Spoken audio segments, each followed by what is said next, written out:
Well, hello and welcome to this English lesson about describing things and places. I think a more accurate title would be describing old things or things that are getting old, or describing ugly things or things that don't look great. I don't think I'll be describing anything that looks beautiful in this lesson. I will certainly be describing a lot of things that look like this building, a little bit run down, a little bit ramshackle, a little bit derelict. And I'll describe all of those terms and more in this lesson. So once again, welcome to this English lesson about describing things and places. Hopefully you're able to learn some new vocabulary. An eyesore. When you describe something as an eyesore, it means that you don't like how it looks. If you're familiar with the word eye, this is my eye, and the word sore, like if you hurt yourself, you have a sore. Sometimes you might describe a building or an old piece of furniture or an old car that's just sitting in front of someone's house as an eyesore. You would prefer that things look newer, or at least if the windows weren't all broken like on this building. Maybe someone has an old car in their front yard and you would like it if they would get rid of it. It's an eyesore. So when you say something is an eyesore, it simply means it looks ugly and old and it's falling apart and it should just be cleaned up, towed away, fixed up, or maybe even demolished. Maybe this building needs to be demolished, like flattened, so they can build new ones. Who knows? Lackluster. So when something is lackluster, it means that it's kind of boring. It's kind of plain. There's nothing amazing about it. This couch is a little bit lackluster. By the way, there are two spellings of lackluster. You can flip the E and R and spell it the American way. This is, I think, the Canadian and British way. You can describe many things as lackluster. A boring English lesson can be lackluster. A four-door car that's just painted gray and doesn't have anything extra, you could say is lackluster. But certainly when I look at this coach, it looks kind of lackluster. It doesn't look comfortable. It's not a very nice color. I'm not sure where it is. It looks like there's water on the floor. That's a little bit strange, but I would describe it as lackluster, or boring would be another word you could use. Boarded up. You probably have driven by buildings in your city or town that have been boarded up. When they take wood or plywood and put it over the windows and doors, we say that a building is boarded up. Often, old buildings like this one, when the windows start to break, they will then decide to board up the building. In my town, there's one building that is boarded up. I should actually make a video in front of it someday. It's boarded up because no one's using it. They're not sure what the current owner is going to do with it, and they don't know what the next owner will do with it. So in order to protect the windows, or maybe they're already broken, they have boarded up the building. Decrepit. We also use this to describe really old people. I just thought of that. People who can hardly walk, we say sometimes are decrepit. It's not a nice description. But when you say a building is decrepit, it means it's starting to have major problems. You can see there's a large crack. This building has a large crack beside the window. When I think of something that is decrepit, it makes me think of something that's going to fall down soon. So yes, an old person who's decrepit might fall down, but also buildings like this one, I would say, are decrepit. At any moment, if there's a little earthquake or if the wind blows too hard, the building might fall over. It is decrepit. And ramshackle is similar, but it doesn't have to be ready to fall down. It just has to look like someone isn't taking care of it. You can see here some of the plaster has fallen off the building. The chimney on the roof looks like it could be fixed up a little bit. It looks like it's kind of worn from the weather. The roof probably leaks. So this is definitely not a new house. It's definitely old and it's starting to look old. So we would say it is ramshackle. It's always nice to live in a newer apartment, but maybe you live in an older part of town and you live in kind of a ramshackle apartment. That wouldn't be very nice. As a university student, I lived in one house in my time at university that I would describe this way. The rent was really, really cheap, but it wasn't a great house to live in. It was a ramshackle house. Dated. So this is a good one too. It might take me a few seconds to explain this. When something is dated, it means it looks really, really old. When something is dated, it means it's no longer in style. It's no longer fashionable.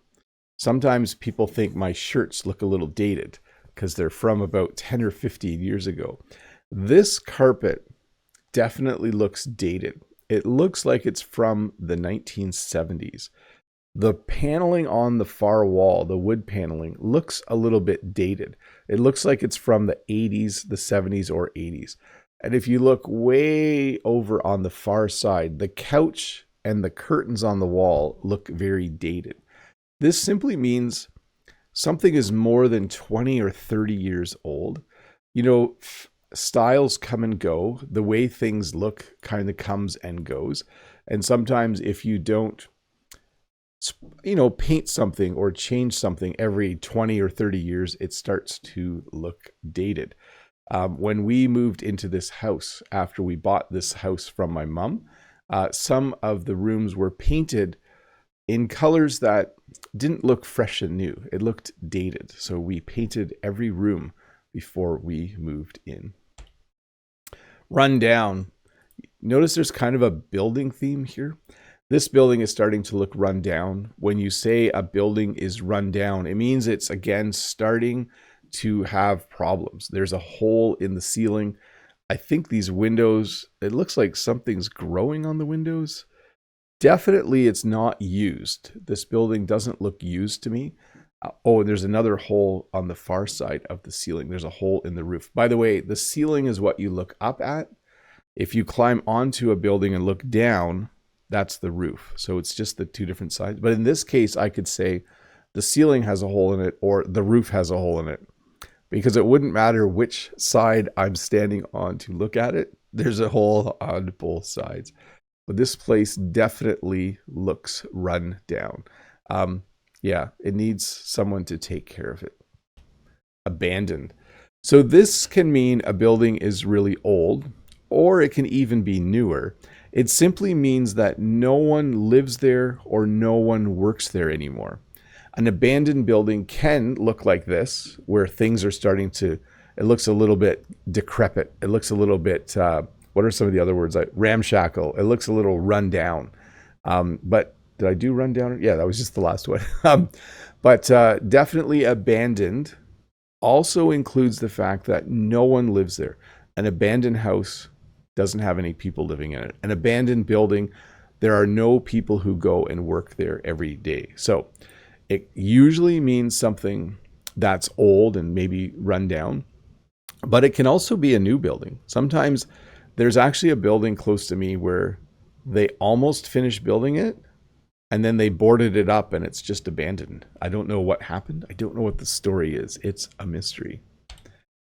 Dilapidated. So it's kind of a funny word and it's not used too often, but I do hear it every once in a while. Dilapidated means well used. I thought this couch was a great example. This picture of a couch came from furniture used in university housing or dorms. So it has duct tape on it. It's definitely, people have sat here a lot because the cushions are starting to get a little squished. So when something's dilapidated, it can still be used, but it's going to look really, really run down and worn out. If a car is dilapidated, it might have rust on it. It might have a door that doesn't quite close right. It definitely means that something is old, worn, well used would be another way to describe it. Dilapidated. I try to get rid of my vehicles before they are dilapidated. Oh, here we go. More with vehicles. A rust bucket. So this is an informal term for a really old car that has rust on it. This car has some rust on the front. And this is only used for a car. Like, oh, I'm going to put my sports car in the garage for the winter and I'm just going to drive an old rust bucket. That means you're going to find a car that runs, but that, definitely has rust on it. It's kind of a funny term, a rust bucket. I try also not to have rust buckets for vehicles, but my one van is a bit of a rust bucket now. It has a little bit of rust along the bottom on both sides. So hopefully it lasts a little bit longer. Falling to pieces or falling apart. This is a phrase, term that I've taught in other lessons. When something is falling to pieces or falling apart, it literally has pieces disappearing. So this row of, I guess, couches, chairs, there's no cushions in the bottom. They've fallen apart. It's probably rotted, and there's no way that you could sit in these. We had a bread machine in our kitchen, and the lid didn't close right, and it would fall off sometimes. And then it was just starting to fall apart. So it was falling to pieces. It was falling apart. Definitely time to replace something if it's starting to fall apart. A gut job. So this is kind of a fun term. Your gut is your stomach, but we also use gut to mean to remove everything in a place. If I bought a house and I walked into this kitchen, I would say, oh, this is a gut job. What that means is that I am going to take all of these cabinets out. I don't even know what that appliance is over there. I don't know what's on the wall, but I am going to gut this place. It is a gut job. I'm going to remove all of the ugly paneling, all of the cabinets. I'm going to take everything out. I'm going to make it all nice, and I'm going to put all new stuff in. If you ever watch home renovation shows in English, sometimes the people will look at a house and they'll say, oh, this bathroom is a gut job. It means they're going to take out the toilet, the sink, the bathtub. Everything is so old and probably falling apart that it's not worth fixing. To me, this is definitely a gut job. I would definitely rip all this out, go to the home furnishing store or the home renovation store and get new items for that room. Neglected. So when something is neglected, it means that it doesn't mean there's a raccoon living there, but it can. Buildings, cars, furniture, you need to take care of them. When something is neglected, it means no one is cleaning it. No one is fixing things on it. No one is with a car. No one is changing the oil. With a yard, no one is cleaning up leaves. With a roof, no one is looking for holes made by animals. So when you use neglected to talk about something that isn't beautiful or that's getting old, it definitely means that there's no person taking care of it. There's no person maintaining it. No one is coming and checking on things. So if a building's neglected, then eventually animals can find a way in. If a car is neglected, eventually it stops running, because if you don't change the oil or check for oil leaks, eventually the car will break down. Derelict. Notice a lot of these words have similar meanings. Like, let me see here. Decrepit, ramshackle, run down, derelict. These all are very, very similar. This is a derelict building. A derelict building also will most likely be abandoned, because it's be hard to live in this, right? Like if you see, it looks like both end walls are just gone. Let me see if I can make it a tiny bit bigger. I'm wondering if the roof leaks. I actually wonder if that ladder is even safe to climb on anymore. But this building is definitely derelict. It's definitely falling apart. You could say that as well. So derelict also has in the meaning the sense that no one is there fixing things. In shambles. So after a storm goes through a city, it can be in shambles. After a teenager lives in a bedroom for a few months, the bedroom can be in shambles. It can simply mean things are a mess, or it can mean that things have been destroyed a little bit. I'm trying to think of another thing. Sometimes if you look in someone's car, it's just in shambles. Like there's just garbage everywhere. But definitely after a hurricane goes through a town or city, there will be areas that are just in shambles where people need to clean things up. Things need to be repaired. Things need to be taken care of for sure. Crumbling. So when something is crumbling, it means that it was solid and now it's starting to break into little pieces. This sidewalk is crumbling. Over here, the sidewalk looks nice, but way over there, you can see it's starting to crumble. It is crumbling. Crumbs, when you eat bread, little pieces of bread fall when you cut bread, and those are called crumbs. So we use this word to describe other things as well. This sidewalk is crumbling. The road is crumbling a little bit. Where I walk along the road, there's a few spots where the pavement is crumbling. So it was solid and nice, and now it's starting to fall apart, and there's tiny pieces. So it is crumbling. I have to watch one spot on the road because the road kind of goes like this, and it's even the side of the road it's crumbling, and there's chunks of pavement everywhere, and it's a little bit unsafe. If I don't look down when I walk through that section, I could injure myself.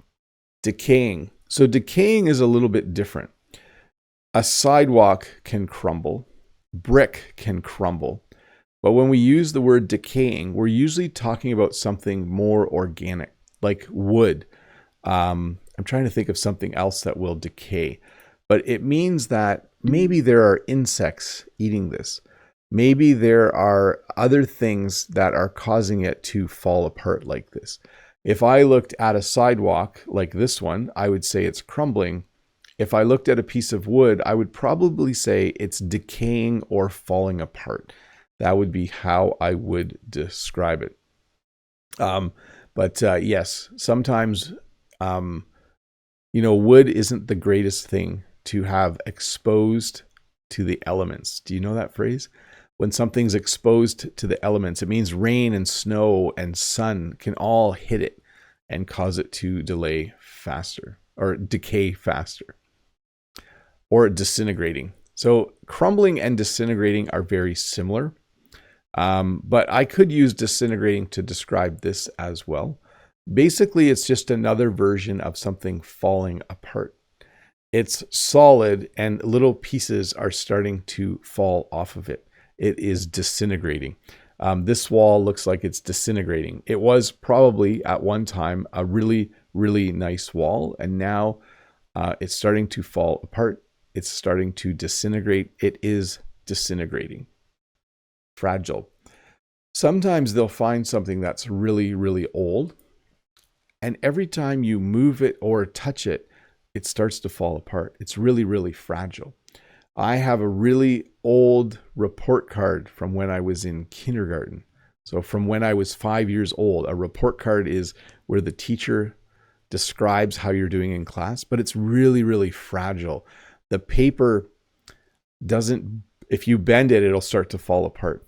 This piece of clothing, obviously it's thousands of years old. You can't wear this anymore. It's probably kept in a special room because it's so fragile. So when something gets old, sometimes it gets very delicate and fragile, and you have to be careful how you move it. And sometimes you can't even touch it. Really, really old books are like this. I think you need special gloves in order to look at an old book. And then when you open it, it's just really fragile. You have to be very careful. Don't drop it, don't bend it, and sometimes don't touch it. Worn and worn out. Yeah, I found two nice chairs for this one. This chair is worn. So worn is a general description for something that's been used a lot and no longer looks the way it looked when it was brand new. This chair is definitely worn, but there's no real holes in it. I think you could still use this chair, but it's definitely worn. This chair, on the other hand, is worn out. You can see there are holes in the bottom part. It's close to falling apart. So hopefully you get the subtle difference. When something is worn, it can still be usable. You know, oh, his shirt was a little worn, but he wears it on Saturdays to do yard work. But when something is worn out, you usually stop using it because it looks like this, holes and everything else. Battered. So I couldn't find a great picture. So this is an AI picture, I think. I don't always use AI pictures, but I think this is one. When something is battered, it means that it gets hit by wind and rain and maybe waves constantly. So if you go and visit a lighthouse, the rocks around the lighthouse will look battered. They'll be rounded a little bit where the water hits them constantly. If you have a house beside the ocean, it probably gets battered with rain and storms, and maybe some salt from the waves even hits it, and it starts to look a little bit worn out. It starts to look battered. So definitely these rocks would be battered, and it looks like even on a really windy day, the lighthouse itself would be battered. In tatters. Now, some of you might think these look like brand new, fashionably awesome jeans, but to me, they look like they're in tatters. When something is in tatters, it means there's holes. We usually use this to describe clothing. If this shirt had like 5 holes, and if this pocket wasn't here, and 2 buttons were missing, and there was a big rip in my collar, I would say the shirt is in tatters. It's definitely worn out. I do know that some people wear jeans like some people buy jeans that look like this because they enjoy the look. It's fashionable. But for me, when my jeans look like this, I usually say, oh, they're in tatters. There's like little strings hanging off and there's holes everywhere. They are in tatters. Oh, I like this phrase. Sometimes we just say that something has seen better days. This laptop has seen better days. Maybe you're visiting a friend and he has an old car that he doesn't drive anymore. You might say, wow, this car has seen better days. It simply means that a long time ago in the past, this laptop was brand new. This laptop was young and ready to help someone watch YouTube videos. But now it's old and the screen is cracked. It's definitely seen better days. You can use this to describe a house, a car, a computer, almost anything that looks like this, that looks really old. Would we use it to talk about people? Not really. I don't think so. I was trying to think. Yeah, but you could say, oh, that building has seen better days. Like maybe 100 years ago, it looked amazing, but now it doesn't. Ratty. So when something looks ratty, we often use this to describe clothing. You could use it to describe a building, but more so clothing. This shirt looks kind of ratty. Again, I'm assuming this shirt has been worn for a long time and the holes are from wearing it, but maybe this is just a fashionable look right now. But definitely this shirt looks ratty. People's hair can look ratty. Let's say I had long hair and I got up in the morning and it was pointing in all different directions. I hadn't washed it or combed it yet. You could say, oh, your hair looks really ratty this morning. So when something looks ratty, it looks like this. It's a little bit worn out. It has a few holes in it. It's starting to not look so good.